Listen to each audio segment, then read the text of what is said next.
আসসালামু আলাইকুম। সুপ্রিয় শিক্ষার্থীরা, তোমরা কেমন আছো? আশা করি সবাই ভালো আছো। তো আজকে আমরা পদার্থবিজ্ঞান বিষয়ের প্রথম অধ্যায় নিয়ে আলোচনা করব। যারা নবম দশম শ্রেণীতে আছো তাদের সবাইকে জানাই আন্তরিক শুভেচ্ছা। তোমাদের আগামী দিন সুন্দর হোক। তো নবম দশম শ্রেণীর পদার্থবিজ্ঞান বইয়ের প্রথমেই পদার্থবিজ্ঞানের ইতিহাস, বিজ্ঞানের ক্রমবিকাশ নিয়ে অনেকগুলা তথ্য আছে যেগুলো অনেকটাই মুখস্থ টাইপ পড়া। তো আমরা সেখান থেকে একটু সামনে এগিয়ে যেখান থেকে মূলত পরীক্ষায় আসার মতো বা বিজ্ঞান বিষয়ক পড়া অর্থাৎ চিন্তন দক্ষতার রিলেটেড যে পড়া সেখান থেকে আমরা আলোচনা শুরু করব।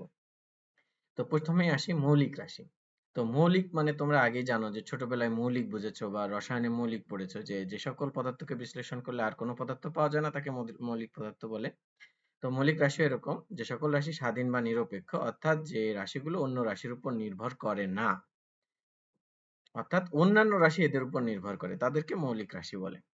তো আন্তর্জাতিক পদ্ধতিতে 7টি মৌলিক রাশি আছে। এগুলো হচ্ছে দৈর্ঘ্য, ভর, সময়, তাপমাত্রা, দীপন তীব্রতা, তড়িৎ প্রবাহ ও পদার্থের পরিমাণ। তো তোমরা এই 7টিকে একদমে বলার চেষ্টা করবে যে দৈর্ঘ্য, ভর, সময়, তাপমাত্রা, দীপন তীব্রতা, তড়িৎ প্রবাহ ও পদার্থের পরিমাণ। তো এখানে আমি সিরিয়ালটা একটু একটা কম বেশি হয়েছে। তো তোমরা যে সিরিয়ালেই চাও মনে রাখো, কিন্তু মনে রাখতে হবে এবং দ্রুততম সময়ে মনে রাখার চেষ্টা করতে হবে। তো এই 7টি মৌলিক রাশি, প্রত্যেকটা রাশির একক আছে যে দৈর্ঘ্যের একক মিটার, ভরের একক কিলোগ্রাম, সময়ের একক সেকেন্ড, তাপমাত্রার একক কেলভিন, তড়িৎ প্রবাহের একক অ্যাম্পিয়ার, দীপন তীব্রতার একক ক্যান্ডেলা এবং পদার্থের পরিমাণের একক মোল। তো এইগুলো তোমাদের হয়তো মুখস্থ আছে অধিকাংশ স্টুডেন্টের আশা করি। তো মৌলিক রাশি যেহেতু আছে তাহলে যৌগিক টাইপ কিছু একটা আছে। তো যৌগিক না, পদার্থবিজ্ঞানের ভাষায় এটা হচ্ছে লব্ধ রাশি। তো লব্ধ রাশি কোনগুলো? যে সকল রাশি স্বাধীন বা নিরপেক্ষ নয়। একটু আগে এখানে এটা নিরপেক্ষ ছিল, যেটা আমি একটু লাল কালি দিয়ে বোল্ড করে দিয়েছি। এখানে নিরপেক্ষ নয় এবং এখানে ছিল নির্ভর করে না। তো যে সকল রাশি মৌলিক রাশির উপর নির্ভর করে তো তাদেরকে লব্ধ রাশি বলে। যেমন হচ্ছে বেগ, ক্ষেত্রফল, বল এগুলা। বেগ কি? দৈর্ঘ্য বাই সময়, অর্থাৎ একক সময় নির্দিষ্ট দূরত্ব হচ্ছে বেগ। তো দৈর্ঘ্যকে সময় দ্বারা ভাগ করলে যেটা পাওয়া যায় সেটা বেগ। বেগ এটি একটি লব্ধ রাশি। ক্ষেত্রফল সমান হচ্ছে দৈর্ঘ্য গুণ প্রস্থ, এটি লব্ধ রাশি। বল, বল হচ্ছে ভর গুণ ত্বরণ। তো এটাকে বিশ্লেষণ করলে ভর, দৈর্ঘ্য এবং সময় পাওয়া যায়, যেগুলো হচ্ছে মৌলিক রাশি। তার মানে বলও হচ্ছে একটি লব্ধ রাশি। তো এসএসসি পরীক্ষায় একটি প্রশ্ন বারবার এসেছে, বল একটি লব্ধ রাশি, হ্যাঁ? বা কখনো এসেছে ক্ষমতা একটি লব্ধ রাশি। তো এই বহুল আলোচিত এই প্রশ্নটা আমরা একটু শিখব যে বল একটি লব্ধ রাশি কিভাবে প্রমাণ করা যায়।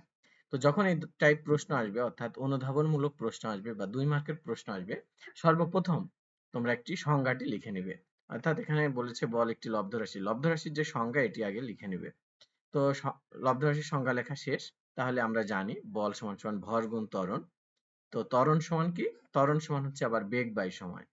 এরপরে ভর থেকে গেল, সময় থেকে গেল। বেগ মানে কি? বেগ হচ্ছে সরণ বাই সময়।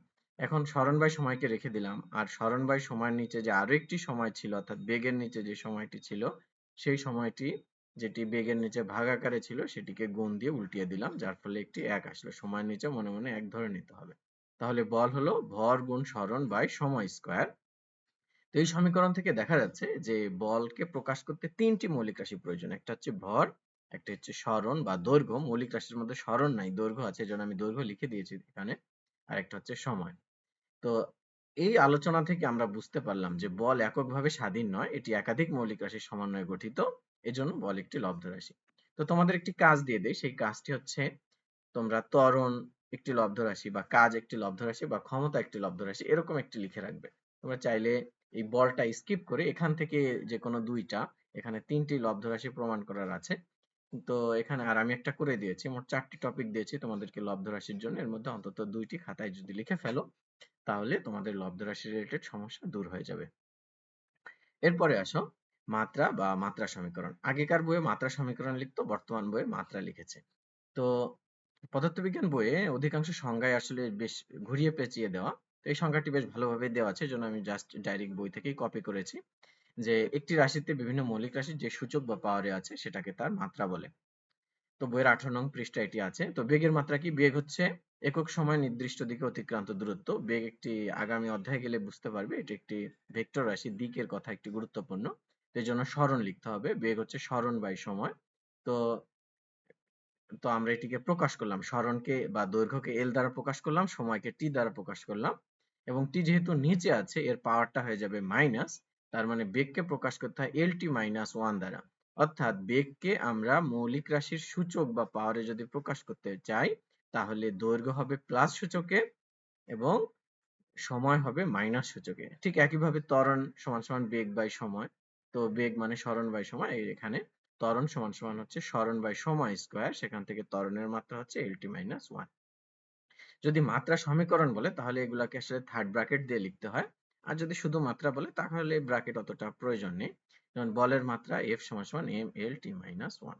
তো আগেরকার বইয়ের মাত্রা সমীকরণ বা মাত্রা সমীকরণের বৈশিষ্ট্য ছিল, অনেক সময় এগুলো পরীক্ষায় চলেও আসে, জন্য আমি কয়েকটা বৈশিষ্ট্য লিখে দিয়েছি।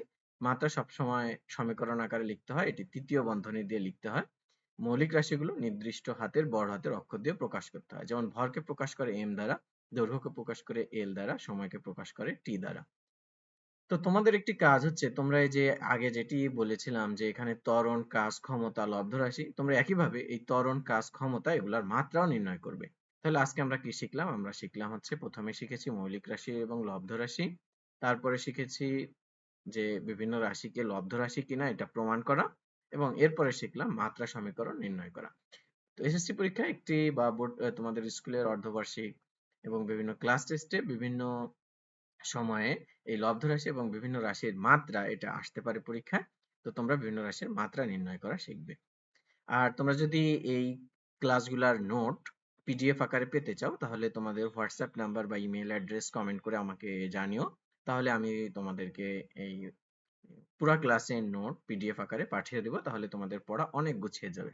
বইয়ে অনেক তথ্য বিচ্ছিন্নভাবে লেখা রয়েছে, এবং সেখান থেকে তোমাদেরকে আসলে কতটুকু পড়া দরকার এটা অনেক কষ্ট হয়ে যাবে। তো আমি তোমাদের সামারি করে দেব। তোমরা চাইলে নিয়মিত ক্লাসে জয়েন করতে পারো। সেক্ষেত্রে পেজটি ফলো দিয়ে রাখবে, বা যারা ইউটিউব থেকে যারা দেখছো তারা সাবস্ক্রাইব করে রাখবে। ধন্যবাদ সবাইকে। তোমরা চাইলে এটি শেয়ার করে দিতে পারো তোমাদের বন্ধুদের মাঝে, তাহলে ওরাও ক্লাসটি দেখতে পারবে। তো আগামীতে আবার দেখা হবে। ধন্যবাদ সবাইকে।